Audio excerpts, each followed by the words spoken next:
Lions. No. Let's go. All right. Well, hey, I think that we're in, Derek. I think that we're live.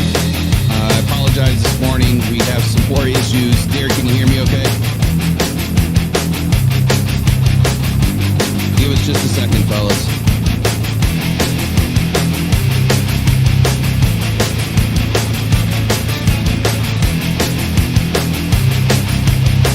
I don't hear your voice or anything.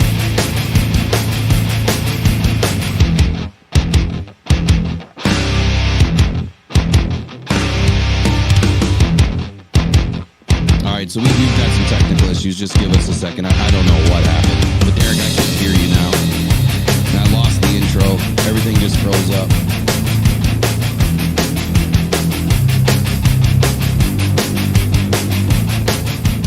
There's the snap. There's the Just knee. check That's your, one. You check your stand settings up, on the Jared. carrot by Put the those mute arms button in the and- air. Yeah, we There- back. Now we're good. Lord. All right. So let me try to do a quick intro here and then we'll restart. Give me 1 second. Of course, I don't have a quick one. So let's just do it. Good morning. Welcome to the Rise and Grind Morning Show. We'll edit all of that out. I apologize for the technical difficulties. I don't know what's going on, but for some reason I'm having issues with the intro playing. I didn't last night, but I did today, and we'll have to get it fixed. So we don't have an incredibly packed show today. It's more or less just conversation this morning, and we're going to feed off the chat to try to answer some of your guys' questions and really what's on your mind this morning. The biggest thing that happened yesterday, obviously, with the Cam Sutton news is still weighing heavily on Lions fans' minds, and it's going to until it gets resolved. I think after today, I'm going to try to bury it as much as I can until we get more information. But good morning, Derek. How you doing this morning, man? Well, what's on your mind today? Man, good morning, everybody. Yeah, Will, it wouldn't be, sometimes you got to have technical difficulties, man. It makes everything more natural. Let me know if the sound is comparable to me and Will and myself. Man, yes, bro. The Cam Sutton news, it kind of hit me hard yesterday. It was sitting with me all day. Pretty much consumed the landscape of Detroit media. And it is right now, man, it's just not a good look for him, for the city, for the team. It's just, and like you said, we're trying to wait on some more information to come out, but I'm hoping at the end of the day that all parties involved are okay. That's like the number one thing. And I keep thinking, what happens if they're not? So, it's something, unfortunately, we got to think about. But I'm ready to go, man. I missed Tuesday, and I'm ready to get this thing going, man. Good morning, everybody.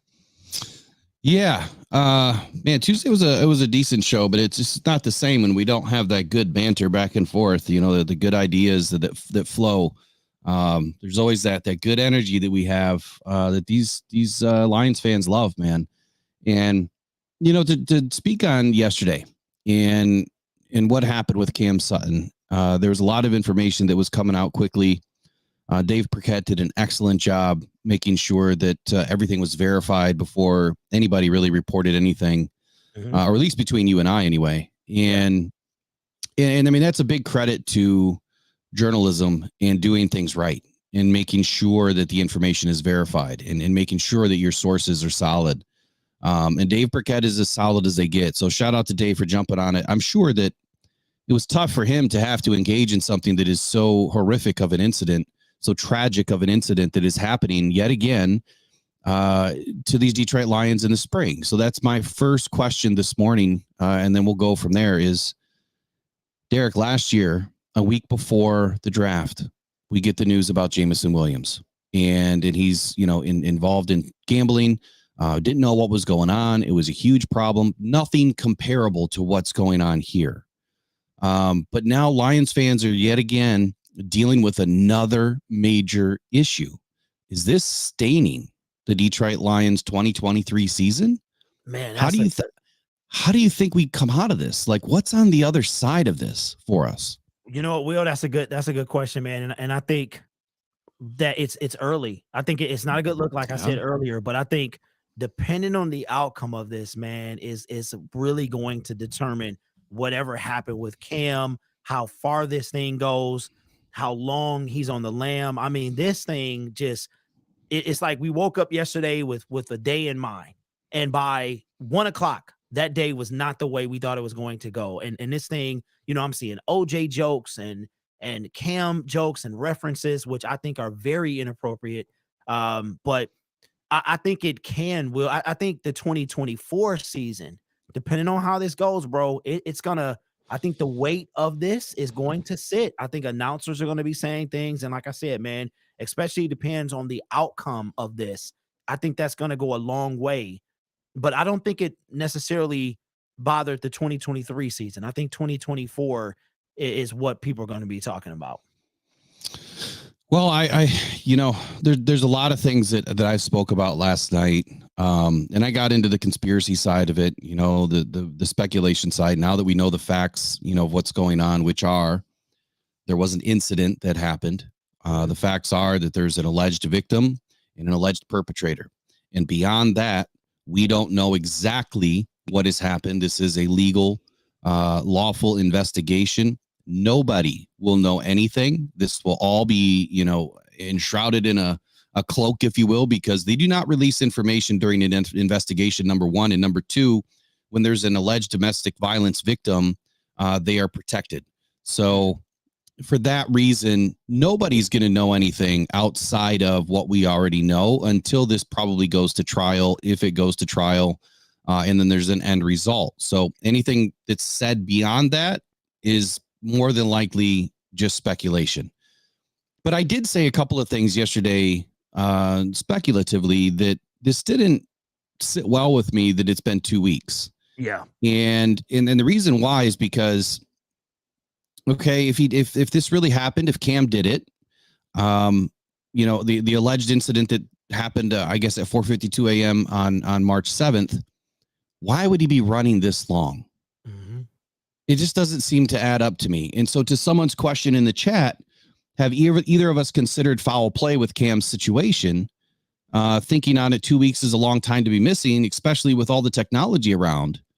Yeah, that's what I spoke about last night. I'm wondering, is there something else at play here? Did something happen to Cam? Because the car's been spotted through the license plate trackers, but there's no pictures of Cam driving it. There's no pictures from what we understand of anybody driving it. But again, no pictures have been released. They're not going to release that information. So we don't know who's driving the vehicle. We don't know if it's Cam, but how would he have not been seen by now getting gas, driving through an intersection? I mean, once you spot that license plate with a tracker, you can track it through all of the public cameras that are available. Mm-hmm. So what do you think about that? I mean, do you think that there could be some, other grave situation going on here, that maybe something happened to Cam? Man, bro, that really didn't cross my mind, because what I was, from what they allege happened is that he was not there when the local authorities arrived. So if something were foul was to happen, it would have had to happen between the time the call was made and the time they arrived. And then he would have had to, no evidence of him and what could have happened to him would have been around, or maybe I don't know, man, but that we've seen that happen before with an NBA player. And it's crazy, Will, because we're so emotional with this game, and we don't know these people, these players. Like, we don't know them on a personal level. We just know some surface stuff, and depending on how deep you want to dive into their lives. But when this happens, bro, it hits real. Like, these are real people. They might be superhuman on the field, but they're real people who go through real problems, who have real experiences, and who bad things can happen to, and they can be involved in them. And for you to even mention that, it's not toward you, but it's like, wow, that is something that could be the case. And I hope that it's not. I hope he's safe. And like you said, man, how do you, in today's society where there is a digital footprint of you everywhere you go, it's you can't, like this dude is Ethan Hunt. And I'm not even trying to be funny, but seriously, dude is like Mission Impossible Cam or something. You know what I mean? Wow. So it's like, how it's not like he was in training for anything or spent some time in the Navy SEALs or undercover or something like that. This dude is a regular dude who's rich and plays football. Have you not been seen for 13 days? You know what I'm saying? So it's crazy, man. It's even tough for me to think about, really. I think that so the next comment here by 3 on 3 Man says, thanks for discussing my question, Will. the comment made about him running off with $50,000 sounds sketchy. I never heard that. Yeah, but that's what I was gonna say next is, you can't put it past people that are wealthy that don't have a safe full of cash. I mean, I don't know too many people that don't have little petty cash laying around, emergency cash laying around. And you should, quite honestly, because the day that your cards don't work, you need to have some cash laying around or some gold or something to be able to get through a tragic situation if it does ever happen, like it's been speculated. But what were you going to say, Derek? Go ahead. No, where did that come from? Where did this? I don't know. 50,000? I don't know. So 313 man, if you could let us know where that came from and that source, that's nothing I've ever heard or read. So I don't know if that's someone again speculating, just making stuff up. But you got to be careful, man. Yesterday was a real sensitive day. You had to be careful, and I like how the Detroit Lions did it. They said we're aware of the ongoing situation. And at first I'm like, are they saying they didn't know? But I realized that they're trying to think about everybody involved. And like, you know what? We're not going to react. We're not going to act. We know what's going on. We will, address things as they come, as the need arises. But I think the first priority, Will, is to find Cam and to make sure he's okay. Because the fact that we're talking about this is freaking me out. Like, because this is real. You know what I'm saying? Mm-hmm. So it's that line between sports and reality. You know what I mean? So I don't know where that came from, but you got to be careful, man, when you're putting out information for sure. Yeah, I mean, there's one thing to discuss the situation factually and report, and then like I'm about to do or I did last night. Okay, let's play the what if game. What if something happened to Cam, and that could be a reason why he's missing? What if the Detroit Lions knew about this on the 7th and decided not to do anything about it, or make light of the situation and say something about it? What if, Cam ran allegedly to make sure that his contract was then, guaranteed on the 13th? There's all of these what ifs. Mm-hmm. And to think about if he was arrested on the 7th, let go on the 9th, allegedly, reportedly, that this happened on the 7th anyway. Let's say he was let go on the 9th, suspended, whatever, contract voided. Well, he would have been out $9 million. That was just guaranteed, I believe, on the 13th. The new league year was the 13th, I think, at 4 p.m., right? Mm-hmm. So that contract is now due. Whatever guarantees you have due as of the new league year were owed to you. And so $9 million is guaranteed. So it would make sense that somebody could run for that reason, just to make sure that their contract is guaranteed. But then there's the morals clause. We don't know what's in the morals clause. We don't know what's in Cam Sutton's contract. And I can't really speak on it. We'll do our best to try to get information, but I can tell you right now, it's going to be very difficult for anybody outside the organization to get that information. So playing this what if game, Derek, whether if you want to play or not, do you think that there's any possibility that Cam does not turn up at all? Oh, man. Because I think by now, I mean, he would know what's going on, and like the game's over. It's like it doesn't make any sense to run. Like where are you gonna go? You know what I mean? I mean, could he have fled the country? Well, he didn't use his passport if he did, but why? Why go to this length? I mean, at some point, it's all going to come to an end, and the longer he runs, the worse it's going to get. And that's why I'm playing the what if game, because I think there's something else going on. Something's just, it doesn't fit. It doesn't fit with the crime right now, because nobody died, supposedly. So why are you running? But even then, if somebody died, you shouldn't run anyway. But you know how this world is, man. People do crazy things all the time. And then lastly, I'll say this, I'll turn it back to you, is we just don't know the extent of this paternity issue that was also reported, I believe, by Justin Rogers, and how any of that encompasses this situation. Like, is there another man involved? Is there something else going on there that maybe, there's been some difficulty between Cam and somebody else, and that led to something happening on the 7th? That's why the what if game kind of matters. I mean, these are all the scenarios that a detective is going to go through and try to answer, like, okay, well, if this happened, well, what if that? Or this did happen, well, Why not this? Where's Cam? That's the end question. Where is the guy? Why is he really running? So do you think that he doesn't turn up at any point soon? You know what, Will? That has been, I think that's outside of the things that he's being accused of. I mean, from the stuff that's true to the stuff that maybe, or the stuff that's allegedly true, the stuff that, allegedly happened. I have thought about that. And I'm like, and I saw Rick said it's easy to disappear. You just got to dump technology. And I agree and disagree with that to some extent. Like, there is a digital footprint of you everywhere. So if Cam would need cash, then he would have to go. He eventually has to stop to buy something. And there are cameras everywhere, whether they're on people's houses, in a gas station across the street, in a big boy, wherever they are, there is some trace of this. So, and for Cam to be a regular dude who plays football with if he wanted to blend in, he would have cut his hair, cut his beard, his goatee, and tried to blend in, right? Which is possible. But I have thought about that, Will, and it's devastating to think, because I know that football is not important at this moment. And football is going to go on, whether we talk about it or not. The Detroit Lions will kick off probably September 12th is when I think this thing is going to start. Whether Cam is on the team or not, whether Cam is tough for me to say, but if something even worse has happened, the season will continue as scheduled, right? And it's just tough to even think about that, because I'm thinking about his family, I'm thinking about us, and all of that stuff, and how it would weigh completely. Like, this is, like somebody said in the comment section, bro, bizarre. Like, this whole thing is bizarre. It's like in some type of alternate universe that Cam Sutton, who just was on the podium last year, stand-up guy, all you heard was good things out of Pittsburgh, never once caused any problem on the field. I don't think he got a personal foul or nothing. No, you never heard anything about him.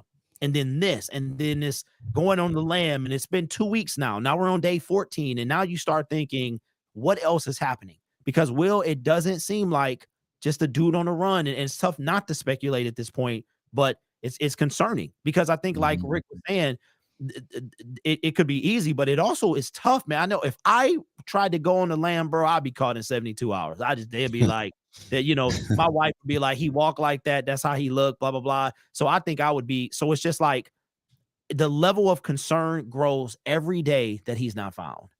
Yeah, it does. And see, that's the thing, is it's just so concerning. And generally, speaking, I think a lot of people are concerned for his health and well-being above all else. I don't think that people really care too much about the football aspect of this. I mean, for all we know, his career is potentially done, and not that really matters. I think that there's a bigger situation here that needs to be handled first, and that's Cam needs to turn himself in. He needs to nut up to whatever happened if he's involved in it, and then the process needs to play out. And then at the end of the day, we move on. We move back to football, but we never forget, how can we help people in this situation? And me being the person that I am, I always want to try to help. Like, I always feel like I can help. And I know that is probably not a good way to think, because it's almost impossible to try to help everybody or help every situation. But I'm going to try to do something. I'm going to try to put something together through this community and see if we can, somehow affect change for somebody else in the future, whether it's a victim, somebody that suffered through a similar situation, and see if we can help bridge a gap somewhere. And if we can just help one person, I think we're winning. And to Peter Van Larhoven's comment here, he says, Will, we didn't know, or you don't know if the Lions didn't report this to the NFL prior to the deadline. Nobody knows, Peter. Like, nobody has a clue. The NFL knows. The Lions know. Those are the only two people that know. Nobody knows if the Lions knew about this on the 7th, the 9th, 12th, the 13th. Nobody knows. And I think I've been pretty clear in saying that we don't know. And we don't know what we don't know. It's that simple. And then to somebody else's point in here, David Burkett was the first one that reported this. He was the one that reported it, made the phone call, got the information, tweeted it, and then wrote an article about it. And that's where our information, or at least my information yesterday, came from. Obviously, Derek made me aware while I was driving too, and same information through David Burkett. So again, shout out to David Burkett for being the consummate professional and making sure that this information was solid. before running with it, because far too often in this space, people say things first and then they suffer their, from their actions later. Full State Farm says he was considered one of the smartest players on the Steelers. I read an article. Doesn't mean he doesn't have mental health issues, but if he was in the right mind, I don't think that he runs. We've all been in some tricky situations in life. I can probably bet 1,000% that everybody in the chat today has been through something that you had to second guess your second action, right? You had to second guess what you were about to do or you were about to say. And I could never put myself in the position of understanding what was going through anybody's mind at that moment. And then there was the other question that we'll lead into here, Derek, is, CTE has been prevalent now in the NFL for a while. And apparently it's a disease that really can't be fully diagnosed until after you pass. Now, you can have pre-dementia symptoms, and CTE is considered a form of dementia. And there's things that, people could pick up on. Is there a component to where maybe, Cam has something else going on? Did he take too many hits? Is there something, and I'm not giving him an excuse. I don't want it to be used as an excuse, but is there something here where maybe Cam, is suffering from something else? People have mentioned mental health issues. Tracy says he's concerned about the mental health aspect, and he's a former behavioral health specialist. So he has a lot of knowledge. And Tracy, if I would have known that before, I definitely would have had you on to speak to the mental health side of this. And that invitation will always be open. You have a wealth of knowledge when it comes to these types of situations. I don't. So those are the things that come to mind. And we spoke about that a little bit yesterday too. Is there a mental health component to this that needs to be on the forefront of this situation?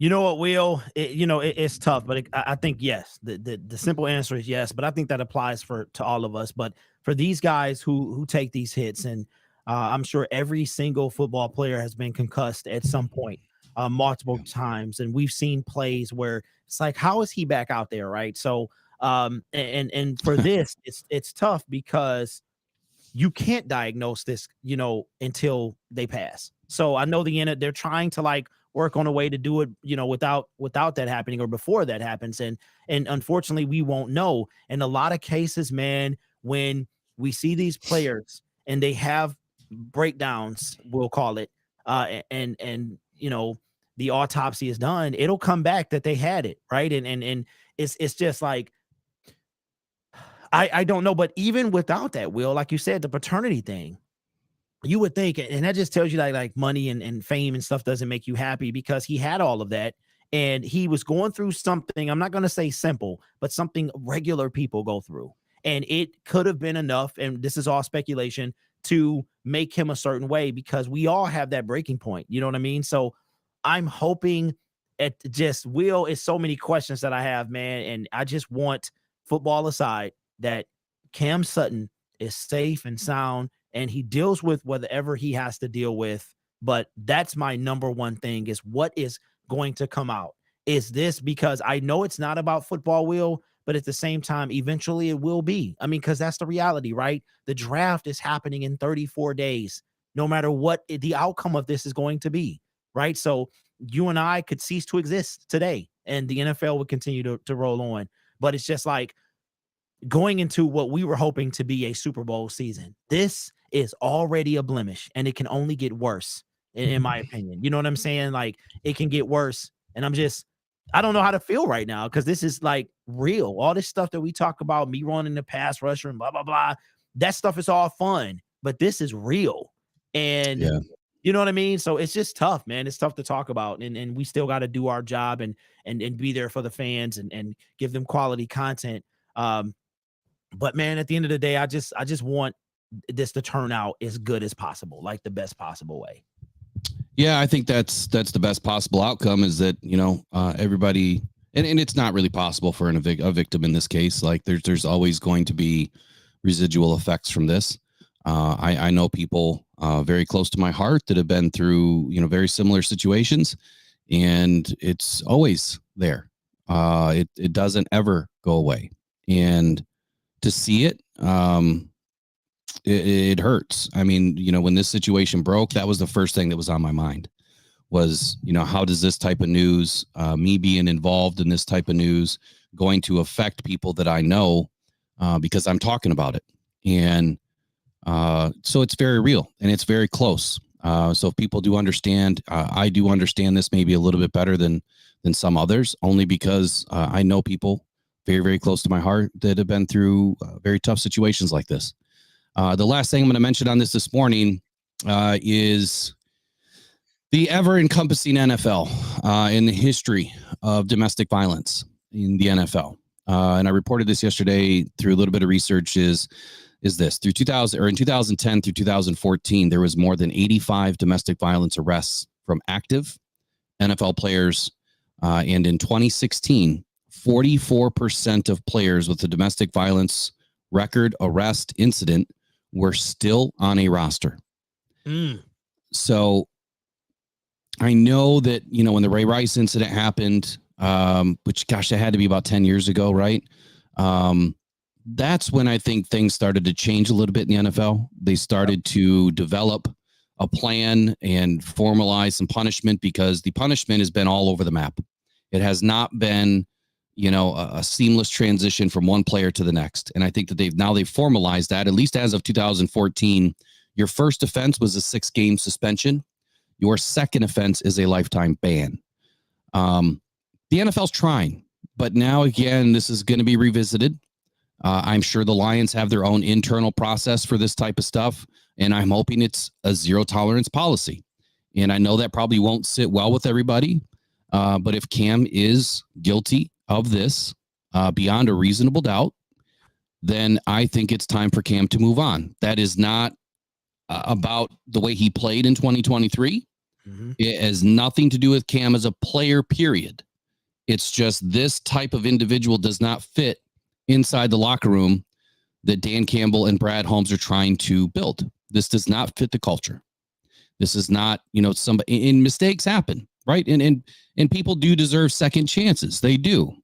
And they get second chances, even through murder, they get second chances. So I just feel like this would be a zero tolerance issue for the Lions, but we'll find out what they do. Do the Lions put the team over all else, or do they put their morals, over everything else first? And I think that Sheila Hamp would probably lean towards it's what we believe in first, not the player, but the team, the organization, the people affected, the victim, and the bigger idea here is that there's zero tolerance for these types of situations. So anything else you want to say on this before we move on to some other things? No, man. I think we've between your videos, my videos, and the first half hour of the show, I think we did, we addressed it pretty well. Okay, let's move on to some, other news that, or ideas here that, post this. So let's talk post this situation. Let's just say that, he's no longer on the team before the draft. I don't know that can possibly happen. I think that, like I said yesterday, there's 3 things that need to happen first. But even without that resolve happening, does this change the way that Brad Holmes addresses the draft and the rest of free agency prior to the draft in shoring up the cornerback room? And I know it's tough to kind of transition from that whole situation to now talking football, but that's what we're going to try to do today is talk more football. Me personally, I think that this is probably on the forefront of Brad Holmes' mind right now. How does he address this with walking on eggshells and making sure that the team is ready to go? I think that now cornerback has jumped the list. I mean, I've always felt that cornerback would be the number one. The other day on Twitter, after the way we shored things up, I kind of put my list like this would be first, second, third, fourth pick. Doesn't matter what order, but I think that was the order of importance, like defensive end first. And now I'm thinking it's back to cornerback. And Brad Holmes was at Alabama's Pro Day yesterday, where he got a good look at Kool-Aid McKinstry that, by the way, ran a 4.43. So that speed made him some money. What do you think about it? Yeah, I saw that. That he just made him some money with that speed. Well, I gotta stick to my guns, bro. I'm gonna say Brad Matthias Holmes does not change. He's not gonna change because he is a wild card. That's number one. And I think this is something obviously you can't predict, right? You cannot predict that stuff like this is going to happen. There's no contingency plan. I think Brad Holmes, and I made a video about this yesterday. I think he's going to dip into the well of free agency. And I think there's some guys he can still get out. You got Tre'Davious White. You've got a fan favorite that popped up, which I am completely baffled by this. Stephon Gilmore has popped up as a person of interest for Detroit Lions fans, not necessarily Brad Holmes. And then you got the 1-year deal. You got a 2-year deal. Now, if we got a guy like Kool-Aid, that's a 4-year deal easy with the 5th-year option. So my thing is, and Brad Holmes, this is why I say this, Will, you win hard 2 years in a row at the cornerback position, the safety room, the DB room. Now you got to address Cam or not. You've got to address the pass rush. You are out of time. Every single decent free agent just whiffed on by, right? I mean, even the guy that everyone thinks I love, Chase Young, all right, who is having surgery today, by the way, he's gone. So there is nobody. Derek Barnett is back with the Texans. So there is nobody there except if they want to go to Bruce Irvin. They want to dig in that well again. They can, right? So I think that Brad Holmes now, does he have something up his sleeve? Will perhaps he could, now I have to finagle a little bit more to get both the guys I want. Maybe he's willing to do that, but I don't think that he's going to change because he went hard in free agency at a position, kind of neglected the other one as far as an edge. I'm not talking about Mr. Reader. I'm talking about an edge. I think he has to prioritize that in the draft. So, I mean, I still agree that defensive end is a need that needs to be addressed in the draft. And I do believe that it comes from an early pick. And I want to make sure that people understand my thought process here. I think and have always thought that in this draft, Brad Holmes is going to move off of 29. And I feel that that's a very like 90% possible. Now, if people slide and it's getting close to 29, and let's say by pick 24 that 5 of the guys that he wants to select are there, he ain't moving. But if there's 4 guys that are there and there's still 5 picks before him, he's moving, whether that's back or forward. If he can't work out a deal that is not completely ripping the Lions off to move up a few spots, I think it makes the most sense to move back, try to add that 2nd, 3rd pick again, try to add a pick somewhere between 40 and 50, I think would be paramount in this draft as a big time need to make sure that you can pick in what I believe is the meat of this draft once again, just like it was last year. My final thoughts about the draft won't come out until the day before. And then, of course, during the draft, depending on what I do, I just noticed that you can go live now, making sure that you can get your tickets for the combine. And I did it a long time ago. So I don't think I'm going to pay for the experience. I really don't want to pay $2,500 to be in row 1 or up close. That's just not something I plan on doing. But I do want to be there. Apply, bro. You can apply. Sorry to cut you off. Yeah. I'm going to apply for everything, obviously, but no, for the inner circle. You can try to get in there that way. I got a great inner circle right here. Oh, boo. no, seriously though. I got the email the other day about the no, it was on Twitter about the Lions inner circle. They want to know, and I'm sure you have a good chance to win, bro. They got a little. We'll see. Yeah, we'll see. And it's free. At the end of the day, though, my final thoughts will come out the day before. I do like a 4-hour live stream breaking down, all of the Lions picks. Last year, I had some great success with the draft. I did really well. And I don't know that that's going to happen again this year because this year's draft, I'm just not extremely excited about. I just don't. I think the level of players in this draft is worse than last year. And last year was already pretty bad in some areas. But there was way more corners last year than there was this year. So Look, I think that Brad's going to address it. I really do. I think that it's time to grab somebody. So let's talk about the DB room for a minute. And this is what I think it looks like now. I think that Carlton Banks Davis is now your right corner. And I think the Amik Sleek Robertson is obviously your corner number 2. And I think Brian Branch is now right back into the nickel. And you got Kirby and Iffy back at free and strong safety. Those are your starters today. That is your depth chart today. I do believe that there is a chance that Brian Branch could go back to the free safety position, which is what was his position.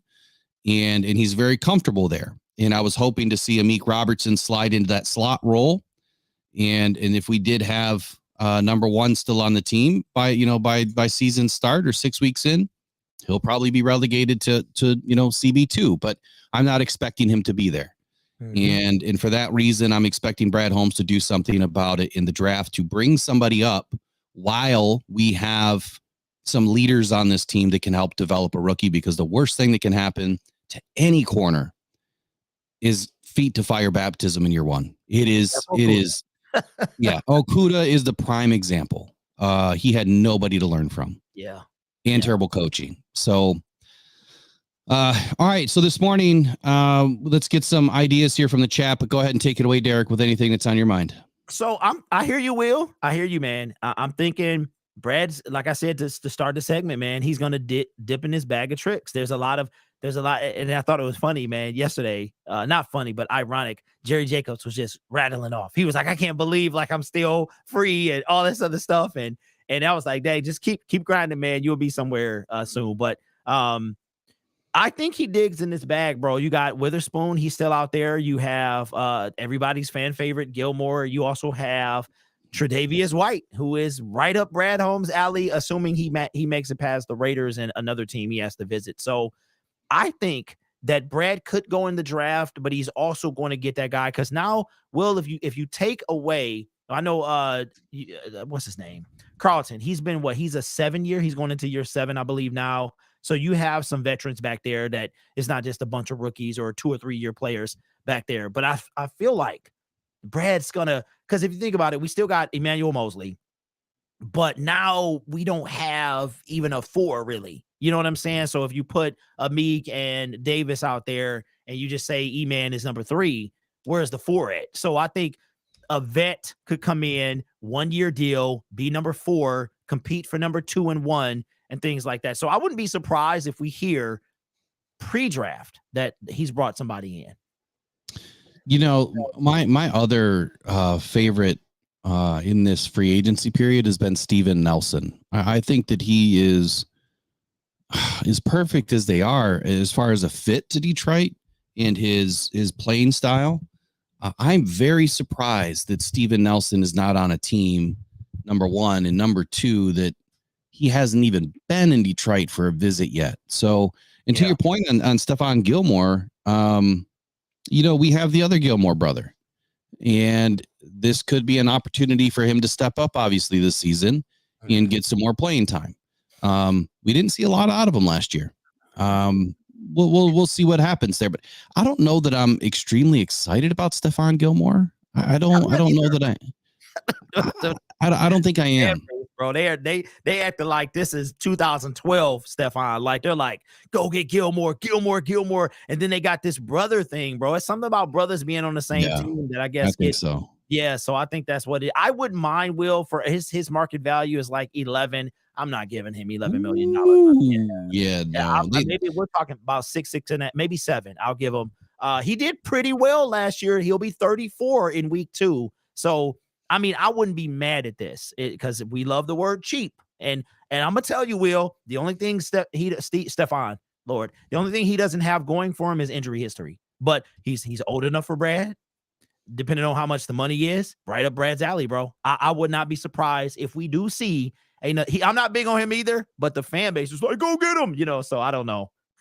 Well, I mean, I think you're spot on there with the fact that you've got that brotherly love, type of situation. Like everyone was, calling out for Equinemius, to join the team too with St. Brown. And say that name a few times. That's a tough one to say. So right now, Lions salary cap being reported by Over the Cap is $26.7 million left. They did have 31-ish million the other day. So I assume that, this 26.7 must be representative of one of the newer contracts that we just signed, or one of the free agents that we brought in. Mm-hmm. Somebody said the other day that one of them wasn't on yet. Yeah, it must be Zietler, but his money and Donovan Peoples-Jones is not being reported right now on Over the Cap. So if that's the case, then there's less cap than even that. So, and the thing is, look, the Lions need about 10, 12 million tops to sign the rookie class. Because we're picking late, it's not, the 18, 19 million that it has been the last couple of seasons picking early. But picking late, you save obviously quite a bit of money. There's a big difference between 1 and 13 and 13 and 29. Big difference. So you'll need about 12 million tops to sign this rookie class. So what does that give us? That gives us $15 million of Sheila Hamp's money left over to go out in free agency, or potentially do some, extensions that we're still waiting to hear about. And, now that we are where we are, Derek, and where we're heading into this, the rest of the season here after the draft, how do you feel about the roster right now? Like, where do you think that we are compared to last year? Do you think that we're better? Do you think we have a better chance than last year? Will, are you trying to get me to lose subscribers, bro? I think that's what you're trying to do, man. You trying No. Look, we don't have to talk about the defensive end. I know, man. I'm just. But overall, I mean, how do you feel about the roster overall? Overall, I feel like it's better. I do. Secondary, no doubt. With or without Cam, I felt like it's better. Offense, we brought in a guard, right? And I think, okay, then we got DPJ, right? I don't have any. It's just like, And my thing is D-line. And so here's what I'll say, okay? And y'all don't know this because we didn't go live after I made this decision, okay? So here's the deal. Just want to put this out here on this channel and Rock On Syndicate. So if DJ Reader plays 12 games, has a minimum of 2 sacks, and the defensive line has a total of 28 or more, I will dress up as Homie the Clown, okay? Oh, my goodness. My variation of Homie, all right? Probably with the ball spot, right?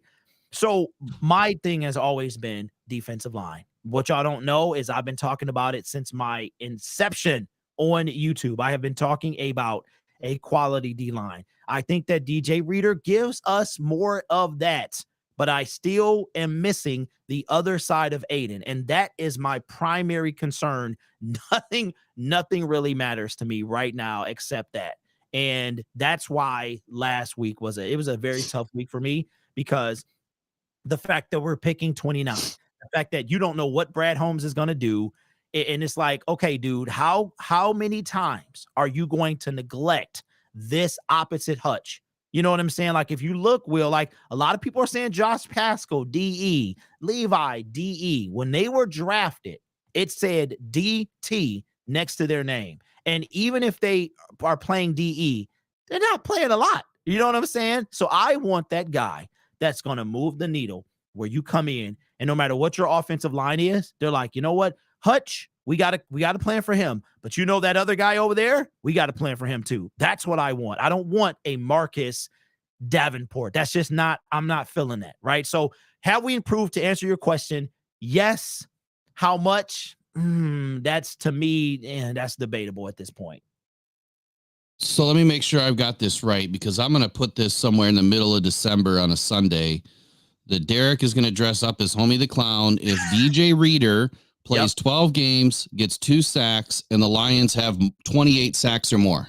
Yes. The defensive line.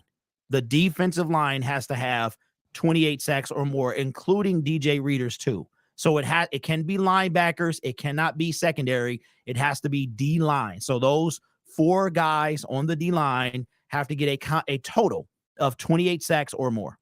And D line, you're considering defensive end, defensive tackle. That's it. Right? And that's it. That's it. Okay. So Yep. how many sacks did we have last year? Aiden had what? We'll just call it 12. Aleem had 5 or 6. So that's 17. He had 5. And I think that between everybody else, there was about 5. So we had about 23 on the defensive line. That sounds about right. Yep. And so we need to have 5 more just because of Reader, and then whoever we added on the end.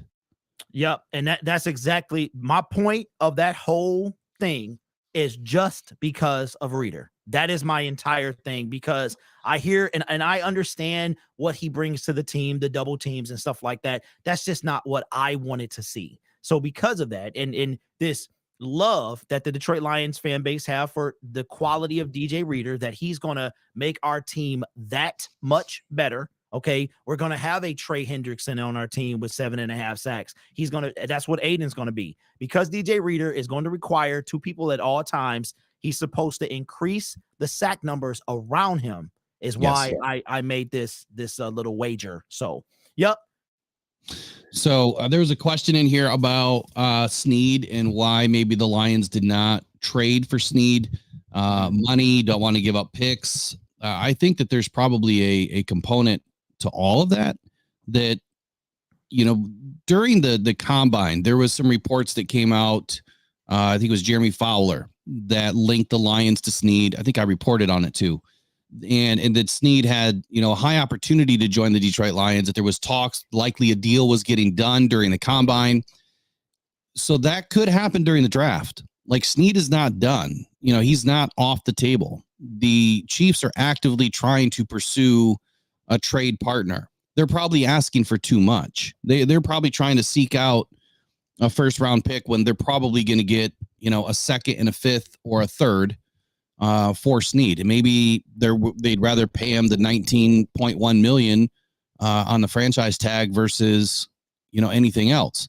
So I would take the pick, to be honest with you. But anyway, that deal's not done yet. There's still momentum there. He could end up on, a few teams that have been reported. There was some talk about the Colts the other day, but that information came out to be just fluff. One of the Colts owners was saying that they really haven't had any talks or anything about that. But look, this stuff heats up during the draft.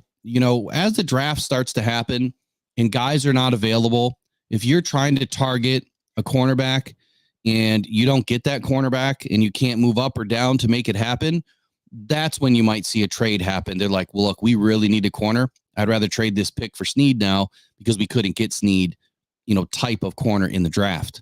And then they'll readdress it the next year. So we'll see. I think that there's still some action that's going to be happening on that during the draft, but we'll know when you guys know. I feel like Sneed is a done deal because you traded what? Okay, here's the question, Will. If you're Brad Holmes and we know where the salary cap is at, we would have to assume that some restructures or something would have to happen. Sneed is gonna want a bunch of money because that's what I understand the hold up to be. It's not really the picks. It's like, hey, I want a bunch of money because maybe he got full of himself as all the trade talks and you got 2 Super Bowl with 3 he has. But do you think that? How would you think the Lions would get Sneed? Like, what would they have to give up, and how much do you think they would pay him? Because I think Sneed is done, bro. Like, stick a fork in it. If we didn't trade for Carlton, then maybe. But I think the Sneed. I mean, what is Brad Holmes going to give up? You know what I'm saying? No, I'm not saying that the Lions are still players, but you never know. I think that there's still momentum on Sneed, and to be honest with you, I wouldn't put it past Brad to give up a second and a fifth to grab somebody like Sneed. The problem is he's on the franchise tag, so there would have to be a deal worked out with the trade, I would assume. I don't think that you're going to want to pay $19.1 million to bring him in for one season. Yeah, and Brad ain't paying that to nobody. Unless the trading team says, look, we'll cover half the salary, you give us the picks, or we'll cover all the salary, you give us the picks. There's so many different ways that you can do it now. I mean, the way that trades have changed. I mean, I remember back in the day, you could trade, cash and picks and everything. You can't really do that anymore. You've got to take in the contract. So they would have to give him a bonus or give him some money up front so that, that way not all that money transfers to the team. And I'll have to go do some more research on that whole deal because I think the franchise tag works a little bit differently. And what I mean by that, I think that money is like fully guaranteed come the new league year. Like it's off your cap. It's a done deal. Peter Larhoven, to your statement in here. So what I said is the Lions need between 10 and 12 million for the rookie contracts. And you said 18 million. It's not 18 million. That was the last 2 seasons. When you pick later in the draft, you spend less on guaranteed rookie contracts. There is an NFLPA adjustment for every rookie contract as it moves down later and later and later in the draft. So where your top 5 picks are going to make the most money, here's how NFL draft pick salaries break down by round. Let me pull it up here. Salary first round, 12.1 million to 38.5 million. So obviously your first 5, 6, 7 picks are going to be in that $38.5 million range. And that's over 4 seasons. 12.1 million is at the back end of the round. So at 12.1 million over the 4 seasons, I don't know why that's playing. Hold on here.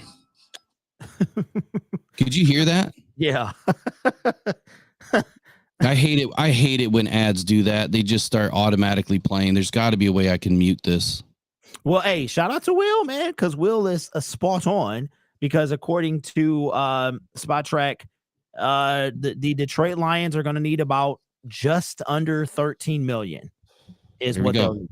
So your first round, I mean, when you look at it, 12.1 million is about your 29th pick, and you divide that by 4 years, you're looking at roughly 3 million for that pick. And then in the second round, it's 6.3 million would be around the back end of a 4-year deal. And that's only 1.6 million.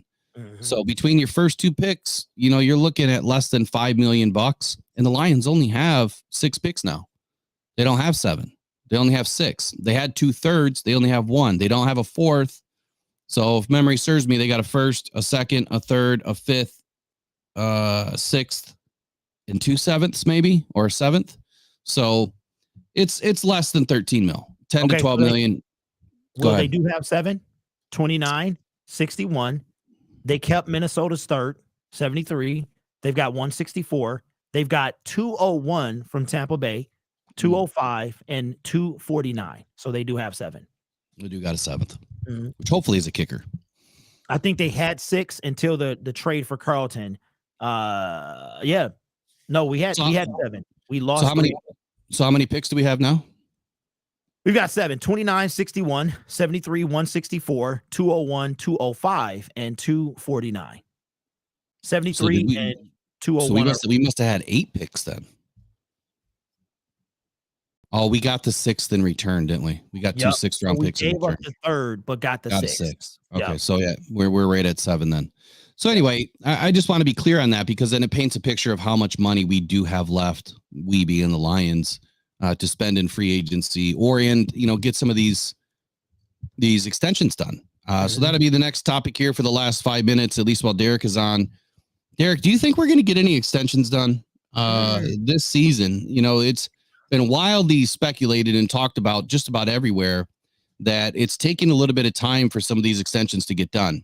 And I think it was about a month ago, I said, don't be surprised if it doesn't happen until after the draft. I think that the Lions want to see who they get in the draft before they start talking extension, or at least until they consummate the deals that they've been talking about with the players' agents. So who do you think gets done and when? Man, that is a good question because we've heard that it's been like 3 weeks now since the rumored St. Brown deal, 26 to 28, and since he was bopping in his car and nothing. Jared Goff is like, I would have assumed that something would have been done at least by the draft. Nothing. I don't know, bro. Like Brad is just an enigma for sure. And I would expect at least those 2 deals to be done because I really did not buy that Jared Goff was going to enter the final year of his contract with the Detroit Lions and not have an extension. And we still have time. But one thing I know will not happen is once September 12th gets here ain't nobody talking about no contracts. Like, we are about playing football, getting back to the NFC title game, pushing forward to the Super Bowl, and hopefully having a parade in sometime in mid-February. Like, that's where we're focusing on. So that is a great question, Will. I would have expected it before the draft, but I mean, we only have about 4 weeks, man. So I'm not sure, bro. I have no clue. Yeah, I think I'm kind of with you there. I think that it's after the draft, and to Full State Farms' point too is nothing till May, in his opinion, and I think that's what you're going to see. I think they're going to get through the draft. They're going to figure out if they get a a banger of a wide receiver that may change conversations with Amon-Ra, or it may not. They might stick to their guns and say, no, that's the money we want.